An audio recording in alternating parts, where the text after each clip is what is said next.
मैंने कहा नमस्ते एंड हेलो अनन्या। अभिनव ने दोबारा मुस्कुराने की कोशिश करते हुए कहा, पर यह सुनते ही उन तीनों का गुस्सा और ज्यादा बढ़ चुका था। शर्मिला ने उबलते हुए कहा, क्या सही टाइम पर आए हो? अभिनव ने यह सुनते ही अनन्या को देखा। वो ये पता करने की कोशिश कर रहा था कि वहां क्या हो रहा है, लेकिन अनन्या ने भी एक गहरी सांस ली और अभिनव से नजर फेर ली। अभिनव से रहा नहीं गया तो उसने पूछा, क्या मैंने कुछ गलत किया है? राजीव ने उसे एक पल को देखा और फिर टेबल पर रखा अपना फोन उठाया, उसमें कुछ खोला और आखिर में स्क्रीन अभिनव की तरफ घुमा दी। अभिनव पास आया और उसने राजीव से फोन ले लिया। फिर उसने स्क्रीन पर जो देखा उसे देख उसकी आंखें फटी की फटी रह गई। स्क्रीन पर एक वीडियो चल रहा था जिसमें अभिनव उस लड़के को होटल के अंदर बुरी तरह से पीट रहा था। अभिनव को यह देखते ही अंदर से बुरा लगा। अब उसे समझ आ गया था कि वो सभी अभिनव से खार खाकर क्यों बैठे थे। उसने कहा, जो कुछ भी हुआ उसके बारे में मैं समझा सकता हूँ। इतने में शर्मिला ने उसकी बात बीच में काटते हुए कहा, क्या समझाओगे? कि तुम अपने खाने का बिल भी नहीं चुका पाए और इस चीज से बचने के लिए तुमने इस बेचारे के साथ मारपीट की? शर्मिला ने कहा। अभिनव अपनी तरफ से कुछ कहता, इतने में अनन्या आगे आई और बोली, आई कांट अंडरस्टैंड, तुम्हें इतनी महंगी जगह पर खाना खाने की जरूरत ही क्या थी? तुम तो घर से ये कहकर निकले थे ना कि तुम जॉब के लिए जा रहे हो। फिर अभिनव फंस गया। उसने वीडियो को दोबारा देखा। पूरे वीडियो में उसे चाहत कहीं भी नजर नहीं आ रही थी। ये देख अभिनव की जान में जान आ गई। अगर उन लोगों को पता चलता कि अभिनव चाहत के साथ था तो उसके लिए जवाब देना और भी भारी हो जाता। वो ऐसा कुछ नहीं करना चाहता था जिससे अनन्या और ज्यादा नाराज हो। हमने तुम्हें इसलिए तो अपने घर में जगह नहीं दी थी कि बाहर जाकर तुम हमारे परिवार की सरे बाजार इज्जत उछालो। जब बाकी दोनों महिलाओं ने अपनी बात कह दी तो राजीव से भी नहीं रहा गया और उसने भी अभिनव को सुनाना शुरू कर दिया। उसने आगे कहा, अनन्या का पति, इस घर का दामाद, पब्लिक में इतने बड़े होटल के अंदर ऐसी गिरी हुई हरकत कैसे कर सकता है? आप सभी ऐसा इसलिए कह रहे हैं क्योंकि आपको सच पता नहीं है। आपने इस लड़के को मार खाते हुए तो देख लिया, लेकिन आप लोगों के मन में यह सवाल नहीं आया कि मैंने इसे मारा क्यों? यह आदमी मुझसे उल्टी सीधी बातें कर रहा था, मुझे अनाप शनाप बोले जा रहा था और मुझे ही नहीं, मेरे साथ। अचानक से अभिनव ये कहते कहते रुक गया। उसकी जुबान पर चाहत का नाम आने वाला था। तुम्हारे साथ कौन? अनन्या ने अभिनव की बात पकड़ते हुए पूछा और जवाब के लिए अभिनव की आंखों में देखने लगी। अभिनव चाहता था कि अनन्या अपनी नजर उससे दूर हटा ले, लेकिन वो ऐसा नहीं कर रही थी। जब अभिनव से जवाब नहीं दिया गया तो शर्मिला ने कहा, मुझे पता ही था, आवारा गली का गुंडा, छटा हुआ बदमाश है ये लड़का। पहले उस लड़के का सहारा लेकर तमाशा खड़ा किया, बिना बिल भरे होटल से भागा और यहाँ बड़ी बड़ी डींगे हाँक रहा है। Shameless creature. राजीव, तुम सच में चाहते हो कि हमारी बेटी ऐसे आवारा सड़क छाप लड़के के साथ अपनी जिंदगी गुजारे, जबकि अनन्या का हाथ मांगने के लिए एक से एक खानदानी लड़कों की लाइन लगी पड़ी है? शर्मिला ने जिस तरह से बात घुमाई उसे सुन राजीव हैरान हो गया। वो अभी अनन्या की शादी पर कोई बात नहीं करना चाहता था, इसलिए उसने अभिनव को देखकर पूछा, ये वीडियो पूरे देश में वायरल हो गया है, अब तुम क्या करोगे? आई एम सॉरी, लेकिन इस लड़के के साथ जो हुआ असल में इसके साथ वही होना चाहिए था। यह सुनते ही शर्मिला गुस्से में आग बबूला हो गई। वो गुस्से में अभिनव की तरफ बढ़ने लगी। उसका मन तो कर रहा था कि वो अभिनव को थप्पड़ मार दे, लेकिन अपने आप को रोकते हुए उसने कहा, जब हम तुमसे तमीज से बात कर रहे हैं तो तुम भी तमीज से बात करो। परिवार की नाक कटाने के बाद कह रहे हो कि ये जो तुमने किया वो सही किया, और तुम्हें क्या लगा तुम्हारे ऐसे बोलने से हम तुम्हें गले लगाएंगे, शाबाशी देंगे? ना तुम्हारे पास कोई नौकरी है, ना तुम इस परिवार की मदद करना चाहते हो, तो कम से कम भगवान के लिए ऐसा कुछ तो मत करो जिससे इस परिवार को नीचा देखना पड़े। शर्मिला, शांत हो जाओ। राजीव ने शर्मिला को रोकने की कोशिश की। नहीं राजीव, इस बार नहीं, मैं पापा जी से बात करके रहूंगी। ऐसा नहीं चलने वाला है। ये लड़का इस घर में जमाई बनकर तो क्या, नौकर बनकर भी नहीं टिक सकता। अच्छा हुआ कि दोनों की ऑफिशियल शादी नहीं हुई, वरना हम जिंदगी भर अपनी बच्ची को क्या मुंह दिखाते। तुम्हें क्या लगता है पापा मानेंगे? वो अपने फैसले से पीछे हटेंगे? हाँ, मैं मनाऊंगी उन्हें। मैं उन्हें बताऊंगी कि ये लड़का अनन्या के लिए सही नहीं है। अनन्या की शादी अगर किसी से होनी चाहिए तो वो है चिराग, सिर्फ चिराग। यह सुनती अनन्या की आंखें फटी की फटी रह गई। उसने शर्मिला को देखा और बोली, मम्मा, मैं चिराग से शादी करने के लिए कब एग्री हुई? तुम्हारे एग्री होने की मुझे जरूरत भी नहीं है। मैं तुम्हारी माँ हूँ और मुझे पता है what is best for you. इसके साथ रहोगी तो जिंदगी भर तकलीफ ही तकलीफ देखोगी। और फिर तुम्हें अपनी कंपनी के लिए भी मदद चाहिए ना? चिराग के अलावा तुम्हारी कंपनी को फिर से खड़ा करने में कोई तुम्हारी मदद नहीं कर सकता है। इस पर अनन्या ने कहा, मम्मा ऐसा नहीं है, मैं खुद अकरम सर से बात करूंगी, वो मेरी हेल्प कर सकते हैं। मैं चिराग से शादी नहीं करना चाहती हूँ। तो क्या तुम जिंदगी भर इस आदमी के साथ रहोगी? हाँ बताओ, शर्मिला ने पूछा।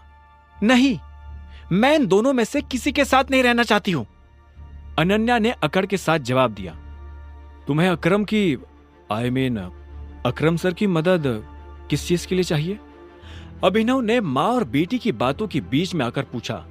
शर्मिला क्या कह रही थी उससे अभिनव को मतलब नहीं था, लेकिन अकरम का नाम सुनकर वो समझ गया था कि वो अनन्या की मदद कर सकता है।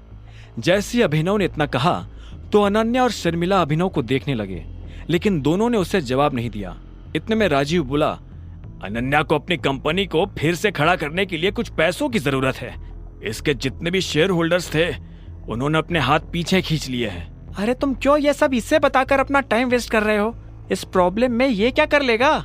जाकर उन शेयर होल्डर्स की भी वैसे ही पिटाई करेगा जैसे उस लड़के की कर रहा था। शर्मिला ने अभिनव को और सुनाते हुए कहा और आगे बोली, तुम मेरी बेटी का पति बनकर ज्यादा दिन तक नहीं रहने वाले हो। अगर इसने चिराग से शादी नहीं की तो मैं इसके लिए उससे भी बढ़िया लड़का लेकर आऊंगी, पर यू नेवर। इतना कहकर शर्मिला अपने कमरे में चली गई। राजू ने भी फोन उठाया और अंदर चला गया।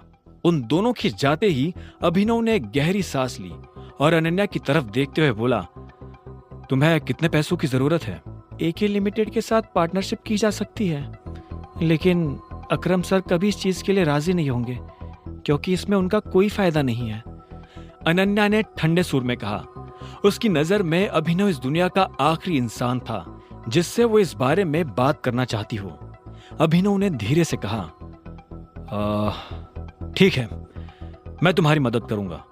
अनन्या ने यह सुनते उसे ध्यान से देखा और बोली, तुमसे एक चीज शेयर करूं? I hate you. और आज जो तुम करके आए हो ना, उसके बाद तो I hate you a lot. अगर तुम ये सोच रहे हो कि ये मदद नाम का लॉलीपॉप मेरे हाथ में पकड़ाकर तुम मेरी नजर में सही साबित हो जाओगे तो तुम गलत हो। तुम अपने पैसों से एक सूट तो खरीद नहीं सकते, मेरी क्या मदद करोगे? फिर भी if you want to help me then please get out of my life right now. Ananya मेरी बात तो सुनो। अगर एक बार और मेरा नाम लिया तो मैं पुलिस बुला लूंगी। इतना कहकर अनन्या ने गुस्से में अपना फोन उठाया और अपने कमरे की तरफ बढ़ने लगी।